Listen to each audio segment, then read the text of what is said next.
On va regarder ensemble une proposition de rédaction pour la récurrence. On peut accepter toutes les rédactions qui sont justes, mais attention, au lycée, il y a des rédactions qui ne sont pas satisfaisantes et qui pourraient être refusées.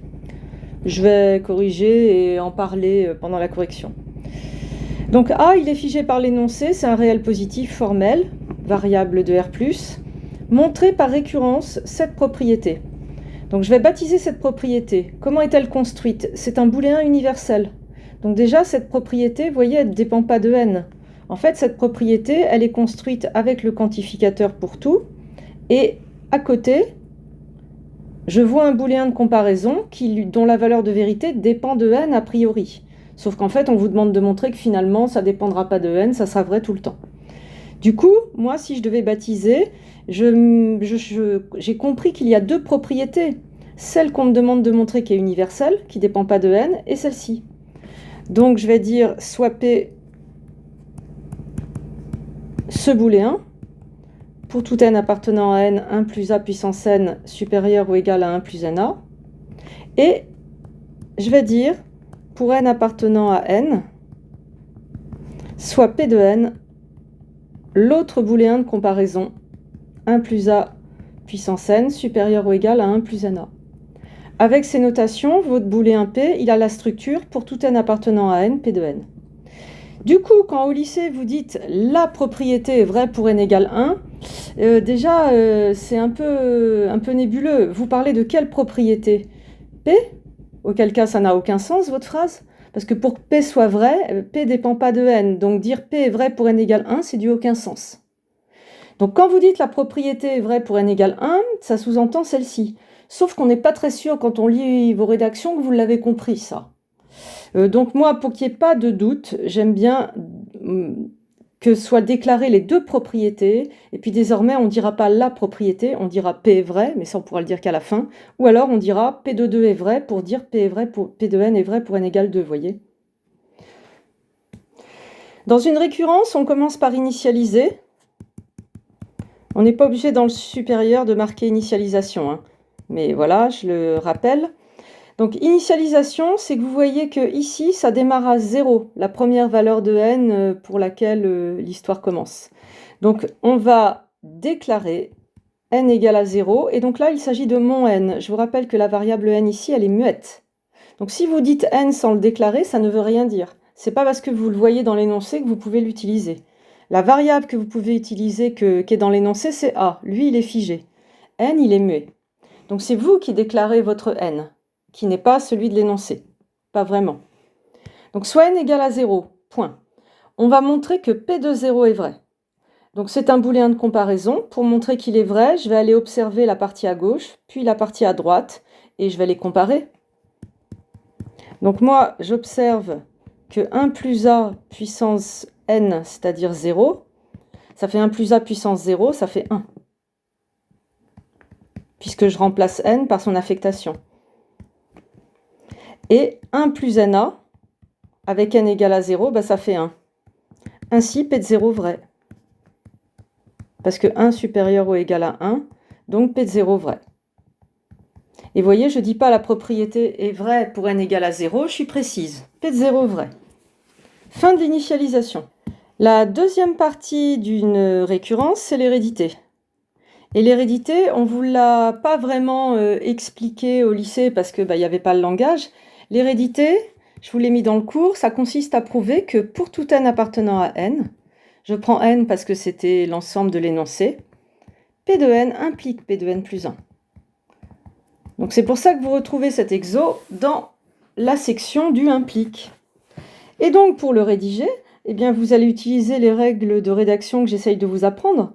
L'hérédité, il faut d'abord déclarer votre n. Je répète que le n de l'énoncé ne veut rien dire, il est muet.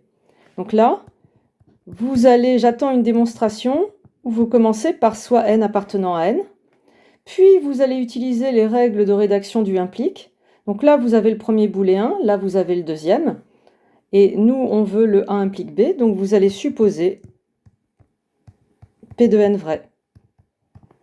Donc en fait, la récurrence, c'est une rédaction d'implique parmi d'autres. Il faut bien déclarer ces variables pour que ça ait du sens. C'est ça que je reproche aux démonstrations de lycée souvent, c'est que la façon de déclarer les variables est un peu flottante. Donc P de n vrai, qu'est-ce que ça veut dire? Si je mets l'expansion de P de n vrai, d'une certaine façon, ça veut dire ça. Pour mon n à moi. Où est-ce que je veux aller? Je veux montrer, moi, je veux atteindre 1 plus a puissance n plus 1 supérieur ou égal à 1 plus n plus 1a. Voilà ce que je veux atteindre. Je vois qu'une première manière de s'en approcher, c'est de multiplier par 1 plus a, et au moins la partie à gauche deviendra identique à celle-ci. Et je gérerai après la partie à droite. Donc, par rapport à ce que je veux obtenir, j'ai l'intuition que je vais multiplier par 1 plus a. Et là, je me dis, ouais, mais il faut faire gaffe. Quand on multiplie une inégalité, si c'est pas positif, ça va changer le sens. Mais ça tombe bien, votre variable a, elle a été figée dans R+. Donc 1 plus a est positif. Par contre, je dois voir dans votre rédaction que vous l'avez observé. Sinon, j'ai l'impression que vous multipliez des inégalités sans jamais faire gaffe aux signes. Donc, on rédige. Là. Et donc, surtout, j'oublie pas ça.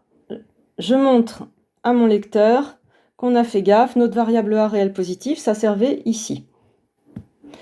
Et maintenant, je jette un coup d'œil là où je veux aller. Donc, on a dit, je veux obtenir ça. Là, c'est fait. Et à droite, manifestement, il faut travailler. Je voudrais faire apparaître 1 plus n plus 1a. Je regarde, du n plus 1a, finalement, j'en ai là, si je développe. Du coup, si je développe, ça va ressembler à ça. Je me laisse porter par cette idée et je fais ça. C'est parti. Donc là, 1 plus a puissance n plus 1, ça va être supérieur ou égal à 1.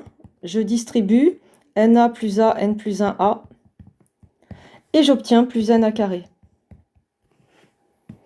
On y est presque. J'ai quasiment ce que je veux, il y a juste lui qui me gêne. Mais lui, c'est un réel positif.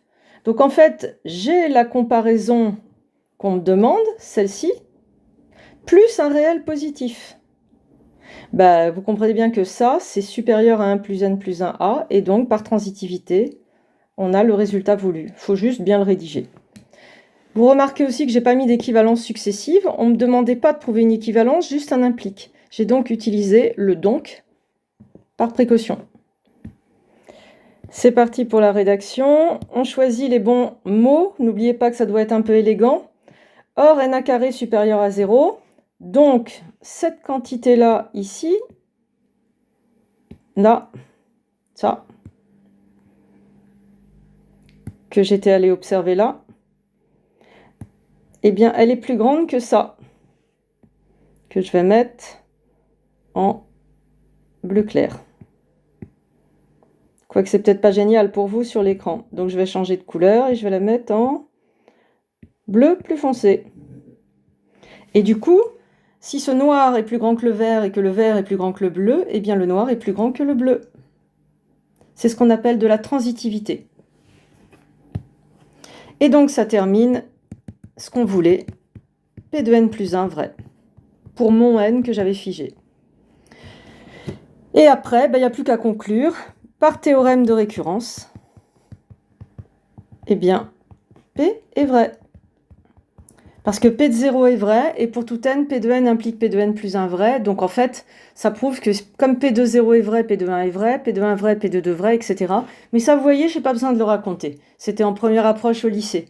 Là, je conclus de façon un peu plus professionnelle par théorème de récurrence. P est vrai. Et vous remarquez simplement que j'ai bien utilisé la notation pour mon booléen universel. Voilà, à bientôt pour la suite du cours.